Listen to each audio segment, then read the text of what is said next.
كثيرا وسبحان الله بكرة وأصيلا لا إله إلا الله والله أكبر الله أكبر ولله الحمد الله أكبر كلما صام الصائم وأفطر وكلما لاح صباح العيد وأسفر الله أكبر كلما لاح برده وأنور وكلما أعاد السحاب وأمسر الحمد لله الذي سهل لعباده طريق العبادة ويسر ووفاهم أجورهم من خزائن الجود التي لن تنفعه ولا تحصى وجعل لهم يوم عيد يعود عليه في كل سنة ويتقرب أشهد أن لا إله إلا الله وحده لا شريك له الملك العظيم الأكبر وأشهد أن محمدا عبده الشافع المشافع في المحشر اللهم صل وسلم على عبدك وخليلك محمد وعلى آله وأصحابه الذي يذهب الله ونخرج زوجها أما بعد أيها الناس اتقوا ربكم الذي خاطب المكلفين بقوله يا أيها الذين آمنوا كتب عليكم الصيام كما كتب على الذين من قبلكم لعلكم تتقون وقال الله تعالى إنما المؤمنون إخوة فأصلحوا بين أخويكم واتقوا الله لعلكم ترحمون يا أيها الذين آمنوا لا يسخر قوم من قوم عسى أن يكونوا خيرا منهم ولا نساء من نساء عسى أن يكون خيرا منهن ولا تلمزوا أنفسكم ولا تنابزوا بالألقاب بئس الاسم الفسوق بعد الإيمان ومن لم يتب فأولئك هم الظالمون. Shadaqallahu adzim. Kaum muslimin dan muslimat sidang jamaah yang dimuliakan Allah Subhanahu wa taala. Alhamdulillah wa syukurillah wa nikmatillah la haula wala quwata illa billah. Marilah kita senantiasa mengucapkan puji dan sembah Allah Subhanahu wa taala. Di mana pada pagi ini kita masih berikan kekuatan, kesehatan dan kesempatan sehingga kita masih bersama-sama merayakan sholat Idul Fitri 1444 Hijriah. Tak lupa selawat dan salam kita limpahkan kepada Nabi kita Muhammad SAW, Nabi yang patut menjadi contoh di atas muka bumi ini. Sidang rahimahullah, segala puji milik Allah yang telah memudahkan jalan hambanya untuk beribadah kepadanya dan telah membalas hambanya dengan pahala dari gudang kebaikannya yang tak terbatas, serta telah menjadikan rezeki berulang dalam setiap tahunnya. Khatib bersaksi, sesungguhnya tiada Tuhan selain Allah dan tidak ada sekutu baginya. Dan khatib bersaksi bahwasanya Nabi Muhammad adalah hamba Allah yang diberi hak untuk memberikan syafaat kelak di padang mahsyar. Ya Allah, curahkanlah selawat dan salam kepada kekasihmu Muhammad dan keluarganya serta para sahabatnya yang disucikan dari berbagai noda dan dosa. Setelah memuji dan berselawat, khatib berwasiat kepada diri pribadi khatib dan juga kepada jemaah semua, marilah kita senantiasa meningkatkan keimanan dan ketakwaan kita kepada Allah Subhanahu wa taala. Sidang Id yang dimuliakan Allah Subhanahu wa taala, setelah kita melaksanakan ibadah saum sebulan penuh, semoga kita termasuk pada manusia yang mencapai derajat ketakwaan sebagaimana difirmankan Allah Subhanahu wa taala bahwa tujuan utama berpuasa adalah untuk menjadikan kita manusia yang bertakwa, la'allakum tattaqun.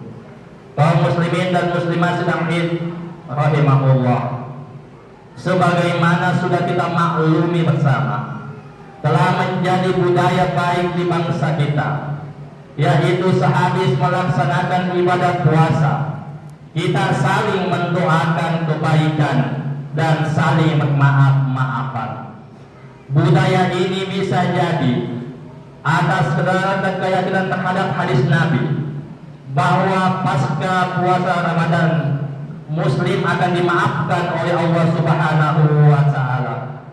Tentu dosa yang dimaafkan adalah dosa hamba dan kholiknya, sedangkan dosa sesama kita manusia akan hilang jikalau kita saling maaf-memaafkan. Kaum muslimin dan muslimat sidang jemaah yang dimuliakan Allah Subhanahu wa Ta'ala, budaya saling memaafkan ini sangatlah penting untuk dijadikan momentum bersama dalam memupuk persamaan dan menjalin persatuan dan kesatuan sebagai pengejawantan dari perintah Allah kepada orang mukmin supaya selalu memperbaiki hubungan sesama kita. Firman Allah Subhanahu wa Ta'ala dalam surah Al-Imran ayat 10, A'udzu billahi minasyaitonir rajim, innamal mu'minuna ikhwah fa aslihu baina akhawaykum wattaqullaha la'allakum turhamun.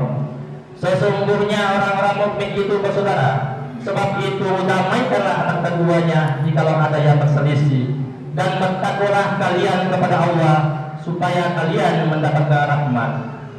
Sidang jamaah yang dimuliakan Allah Subhanahu wa Ta'ala, salah satu teknik cara agar perdamaian dan persatuan kita tetap terjaga adalah dengan cara menjaga sikap dan etika kita kepada sesama, serta menjauhi perilaku yang menimbulkan retaknya keutuhan rasa persaudaraan.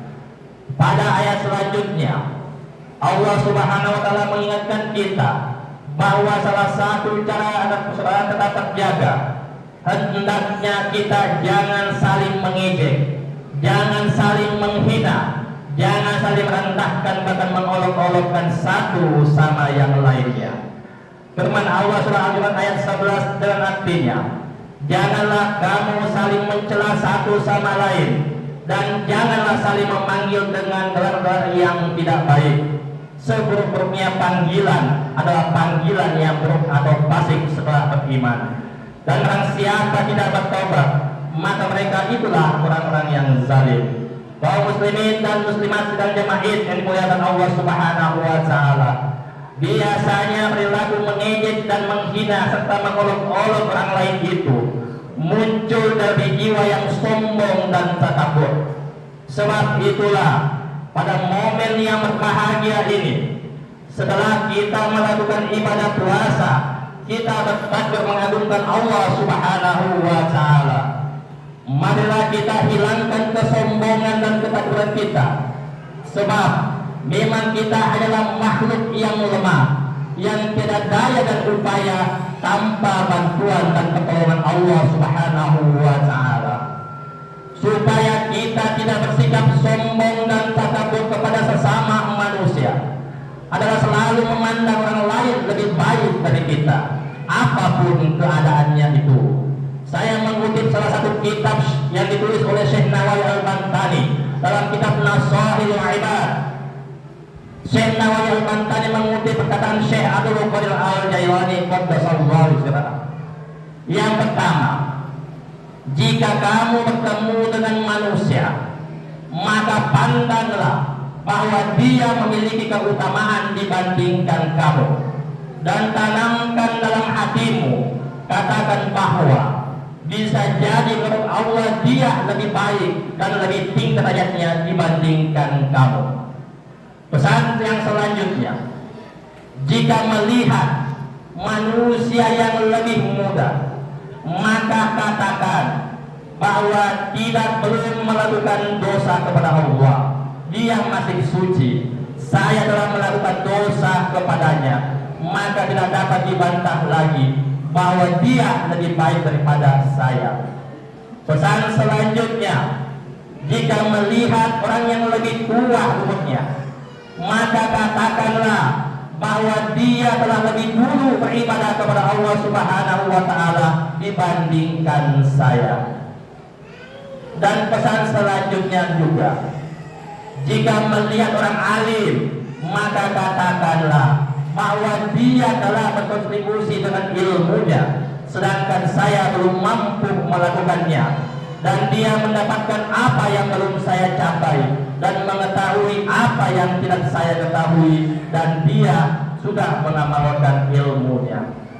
Kemudian pesan selanjutnya, jika kita melihat manusia yang bodoh, maka katakan bahwa dia melakukan dosa kepada Allah sebab kebodohannya, sedangkan saya melakukan dosa dalam keadaan tahu dan sadar. Saya tidak tahu bagaimana kelak saya berakhir atau bagaimana dia berakhir. Kaum muslimin sidang jamaah yang muliakan Allah Subhanahu wa taala.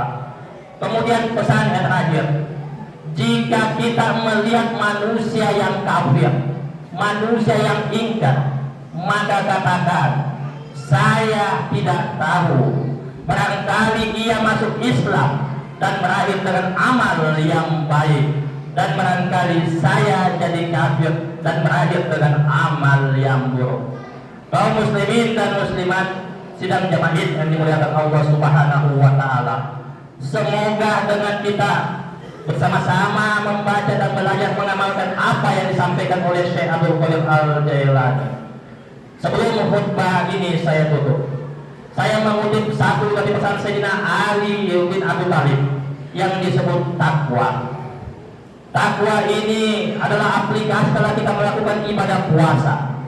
Takwa itu yang pertama, al-khawfu minal jalil. Hendaknya kita betul-betul takut kepada Allah Subhanahu wa taala dengan setakut-takutnya. Takut maknanya taat dan setaat-taatnya. Taat maknanya takut kepada Allah Subhanahu wa taala. Yang kedua, al-amal bitanzil. Hendaknya kita beramal dengan amalan yang baik. Hendaknya kita beramal dengan Al-Quran dan hadis. Yang ketiga, al-qana'a bil qalil. Hendaknya kita lapang dada di dalam hidup dan kehidupan kita di atas muka bumi ini. Yang keempat, pesan Sayyidina Ali yaitu al-istidadu minal rahil, yaitu hendaknya kaum muslimin dan muslimat